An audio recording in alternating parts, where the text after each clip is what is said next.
So this originally was a video of me trying to update the firmware on this, but I am unfortunately giving up.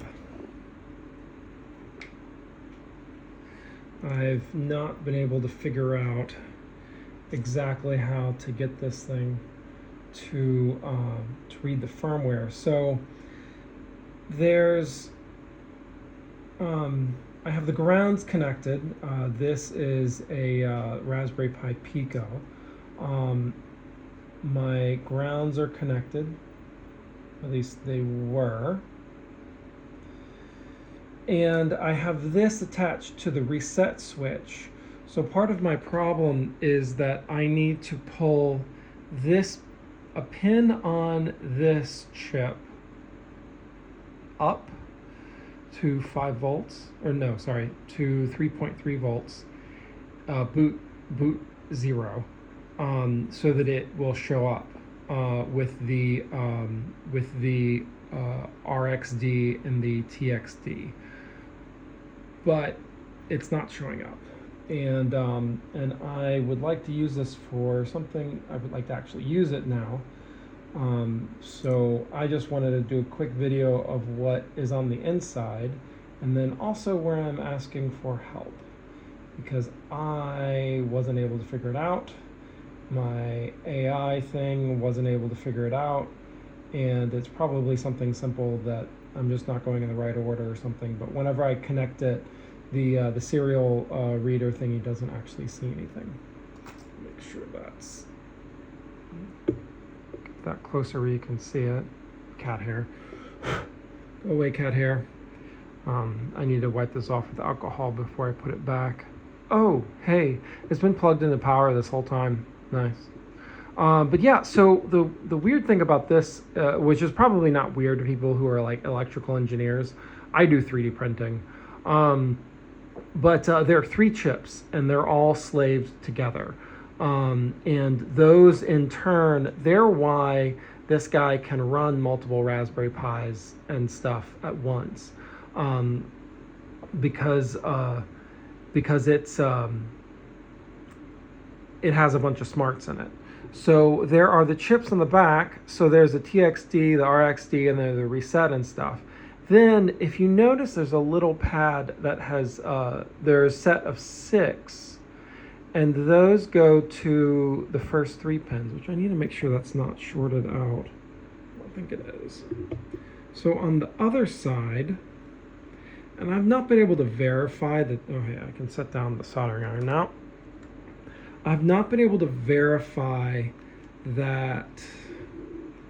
I'm assuming, so this is on the other side, I am assuming that those 6 here, actually it's a good pointing device. I'm assuming that these 6 here go to the other pad on the other side. I don't know for sure though. I wasn't able to, I should have just soldered a continuity wire and did a continuity test, but yeah, so if anything, this is a tour of the thing. It's still on. I do not recommend opening this guy up for various reasons. But let's go ahead and jump to it assembled, and then we can take a look at the disassembly process. So here's the charger. I did not do anything special to put it back together. I was as lazy as I could with it. But to remove the back, it's a pain. You need something like a razor blade or a splunger. To get this out, I had to use, I used this razor blade, in fact, to go all the way around it. Now, I've broken the connectors. It is not going back like that again. Maybe some of the snaps might work, but it appears that these might have been welded. I don't know how they would have done that, but it looks like the plastic was actually melted to connect them, maybe, rather than being clearly snaps. There are screws. I've already removed most of them, in fact, all of them, but they're little black screws. On this side, there's only 2. So you only need to remove those 2, and you'll be in. So with this is the like the power supply section of it. There are two soldered wires here, and so you could remove those. It will be a pain, however. So do that if you have like a dedicated soldering station and you really know what you're doing.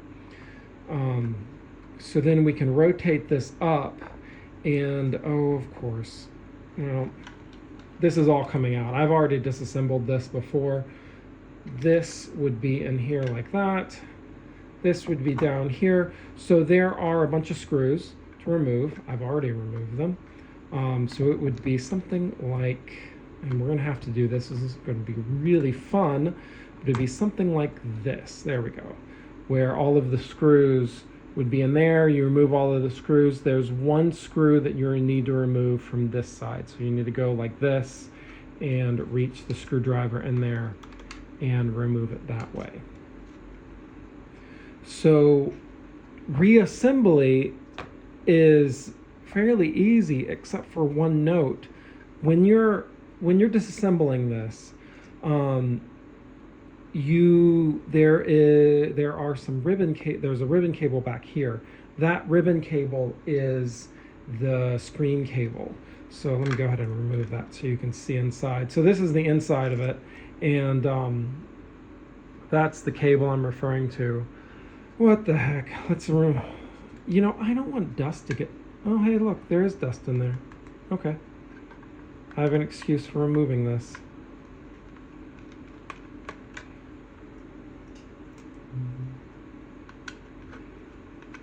LTTstore.com. Although you need to be a float plane member to get this one. Let's see. Okay, come on. Very simple screen, like the kind you'd have in something like a, come on out. Fine.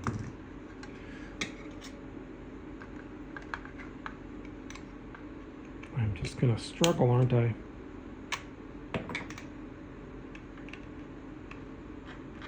There we go.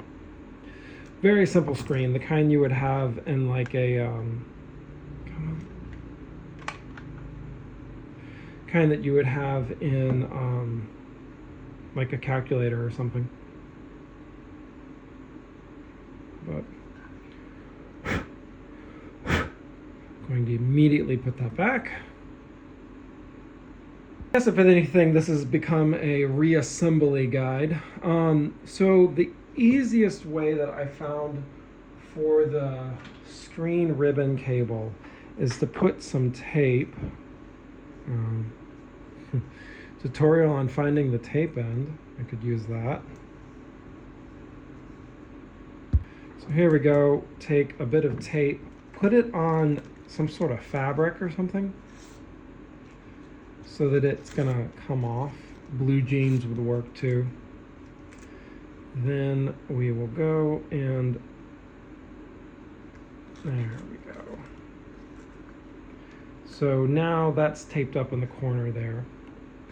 Then this guy, so that is where it needs to go in. This is the most finicky part of the process, and it's where I would honestly recommend, if you have a setup where you feel confident soldering, to desolder the wires, but I'm fine with it, with doing it this way. And I have tweezers. Although I wish I had angled tweezers because that would be a little bit easier. So we'll get this down, go on down, get in there, check from, oh, of course. There we go. Okay, it's in, and there. All right. Next up, screws.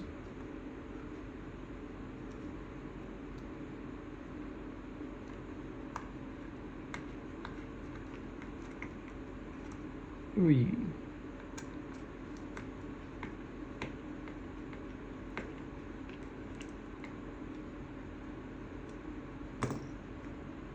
So this is the more awkward one that I mentioned that's in the corner there.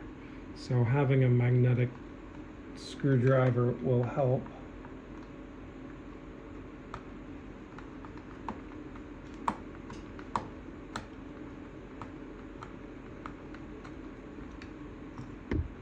Okay, so I have all of those screws in. Now you want to leave these two. Oh no, you do need to screw those in. I was wrong. I lied. I just saw where those go. This board screws in up here. So I was wondering where the extra screws came from. Okay, awkward part, getting that back on. Now the reason for the tape is because this is going to want to go to U shape and it would be lodged underneath the board. Now it's removing the tape, and this is why you want to do something to get it to be less wanting to stick. Oh, and I bet you can't see anything because that's just black. There we go. Now the difficult part is getting this sucker back in there, and I can barely see it.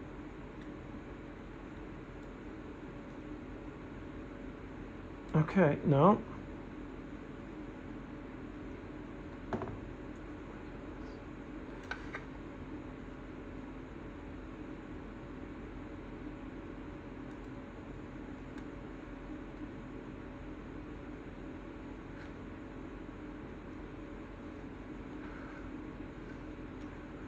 No, I've done this before.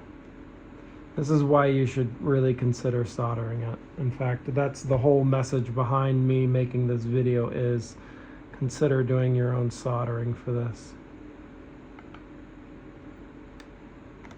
And in. Really hope I didn't damage it just then. It's enough room that you can reach your finger in there at least, but just not, you can't get 2 fingers in there. All right. Oh, this is next. So this goes against that. And then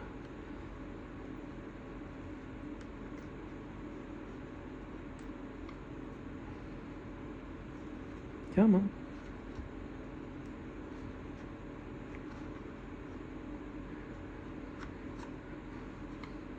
Oh my goodness.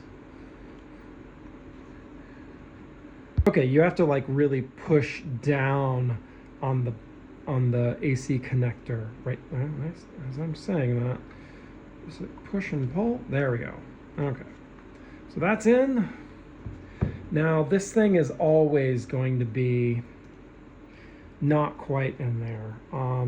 You're going to want to use super glue or something. It doesn't have screws. It should have screws. Something I'm considering doing. So this is the other important bit of information.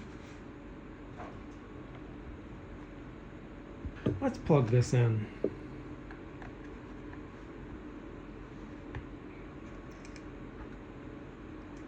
And, oh yeah. Positive and negative. 21.8 volts. So potentially this is a really good power source. Potentially we could 3D print a thing that would be like here. So it would go all the way out to this, and then it could have other stuff under there, like a variable power supply maybe. Or a, I don't know, some other specific charging standard.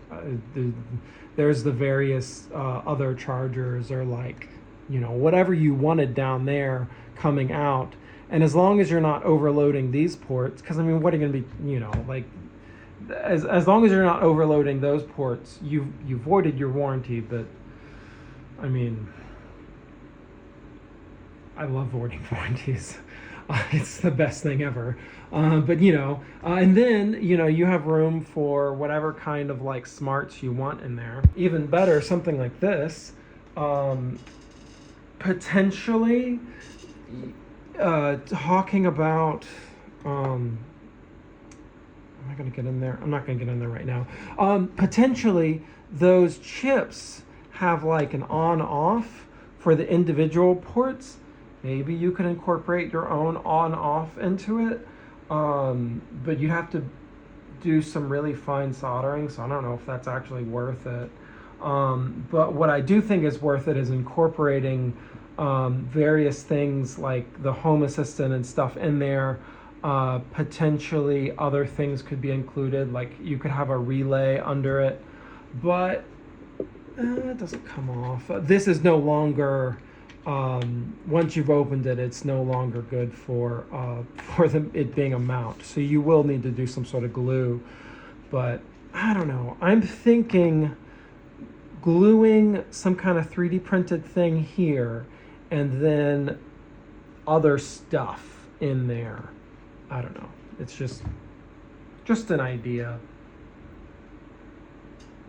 Oh, and if anyone knows what to do about the circuit board to help me out backing up the firmware, that would be much appreciated. Oh, and while we're here,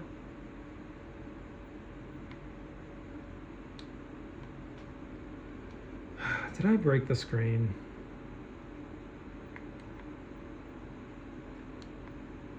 I think I broke the screen.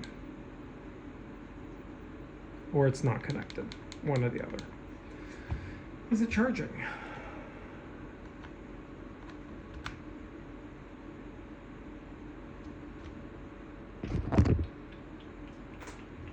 Is it charging? Let's see. Hey.